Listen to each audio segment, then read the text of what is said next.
Assalamualaikum warahmatullahi wabarakatuh. Bismillahirrahmanirrahim. Alhamdulillahirabbil alamin. Wassalatu wassalamu ala asrafil anbiya wal mursalin sayyidina Muhammadin wa ala alihi wa sahbihi ajmain, amma ba'd. Rabbi israh li sadri wa yassir li amri wahlul 'uqdatam min lisani yafqahu qawli. Rabbi zidna ilman warzuqna fahman. Amin ya rabbal alamin. Dari sahabat Anas bin Malik radhiyallahu an, bahwasanya Nabi bersabda, awwalu ma yuhasabu bihil abdu yaumal qiyamati as-salah. Amalan yang pertama kali yang akan dihisab, yang akan diperiksa oleh Allah Subhanahu wa taala pada hari kiamat adalah salat, tentang salat. Fa in salahat salaha sairu amali. Apabila salatnya baik, salatnya bagus, salatnya sah, salaha sairu amali, maka baik, diterima, sah semua amalan yang lainnya. Wa in fasadat fasada sairu amali.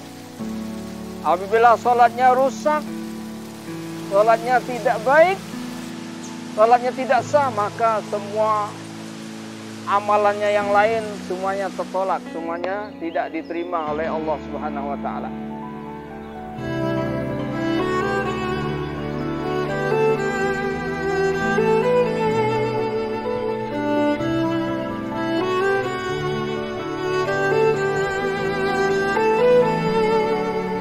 Dari sahabat Abdullah bin Umar radhiyallahu an, bahwasanya Nabi bersabda, bunyal islamu ala khamsin, syahadati an la ilaha illallah wa anna muhammadan abduhu wa rasuluh wa iqamis salah wa ita'iz zakah wa hajjil baiti wa shaumi ramadan.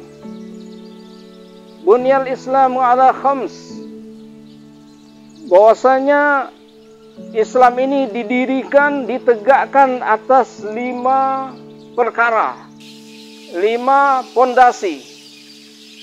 Yang pertama, mengucap 2 kalimat syahadat.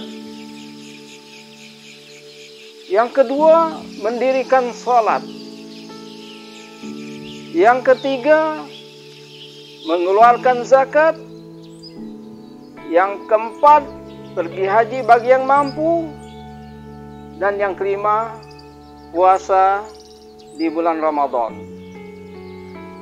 An Amr bin Shu'aib an abihi an jaddihi radhiyallahu anhu qala Rasulullah sallallahu alaihi wasallam, muru auladakum bis salah wa hum abna'u 7 sinin wadribuhum 'alaiha wa hum abna'u 10 wa farriqu bainahum fil madaji'. Dari sahabat Amr bin Shu'aib, dari bapaknya, dari kakeknya radhiyallahu anhu, bahwasanya dia berkata, Nabi bersabda, muru auladakum bis salati wa hum abna'u 7 sinin.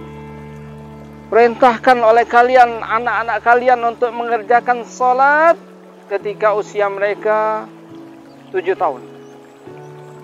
Wadribuhum 'alaiha wa hum abna'u 10. Dan pukullah mereka apabila mereka tidak mau melakukan salat, meninggalkan salat ketika usia mereka 10 tahun.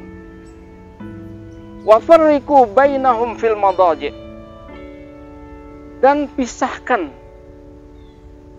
tempat-tempat tidur mereka.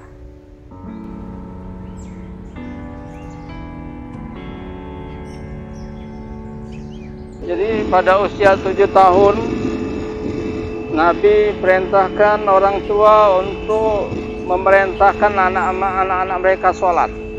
Usia 7 tahun. Artinya di usia ini diajarkan cara sholat yang benar, rukun syaratnya, cara wudhu, bacaannya, kemudian adab-adab masuk ke masjid. Karena di usia 7 tahun anak tersebut mulai dibawa ke masjid. Kemudian usia mereka 10 tahun berani meninggalkan sholat, maka disuruh orang tua memukul anaknya. Pukulan yang mendidik, bukan yang membahayakan, dan tidak memukul bagian kepala. Kemudian wafarriqu bainahum fil madajih, pisahkan mereka, tempat-tempat tidur mereka tuh. Ada tip dari seorang ulama besar di Arab. Beliau seorang pendidik yang bernama Asy-Syaikh Ahmadul Qattan. Dia ceramah, dalam ceramahnya dia memberitahu bagaimana kita mendidik anak untuk sholat, supaya perkara sholat ini adalah suatu yang besar di mata anak kita. Dia tidak akan berani meremehkannya, apalagi meninggalkannya. Caranya begini katanya. Jadi anak tersebut sejak awal-awal usianya 6 tahun sudah diingatkan kepadanya. Orang tuanya berkata, wahai anakku, tahun depan kau usiamu tepat 7 tahun. Di usia 7 tahun kita diperintahkan Allah untuk sholat. Kemudian tinggal berapa bulan lagi, wahai anakku, 6 bulan lagi usiamu cukup 7 tahun, kau harus sholat. Bulan depan, wahai anakku, usiamu 7 tahun, kau mesti sholat. Kemudian minggu depan, tepat usiamu 7 tahun, kau harus sholat. Kemudian diajarkan kepadanya bagaimana tata cara sholat, adab masuk ke masjid. Karena anak ini pertama kali melaksanakan sholat, alangkah baiknya dibawa ke masjid. Imam sudah kita beritahu katanya, bahwasanya anak kita ini yang pertama kali, nanti setelah sholat, imam tadi menyalami anak kita yang pertama kali sholat berjamaah. Imam menyalaminya, memujinya, alhamdulillah Ananda sudah sholat bersama kita di masjid ini, mudah-mudahan seterusnya seperti itu. Jadi bagi anak ini luar biasa perkara sholat ini. Dia mendapat salaman dari imam, dipuji imam, luar biasa bagi anak kecil seperti itu. Kemudian setelah itu adakan pesta katanya. Pesta anak kita melaksanakan sholat pertama kali. Pesta syukuran di rumah, diadakan di rumah, dipanggil kawan-kawannya, baca doa, bagikan makanan, bagi hadiah kepada anak tersebut. Alangkah baiknya hadiah itu berupa jam supaya dia menghargai waktu.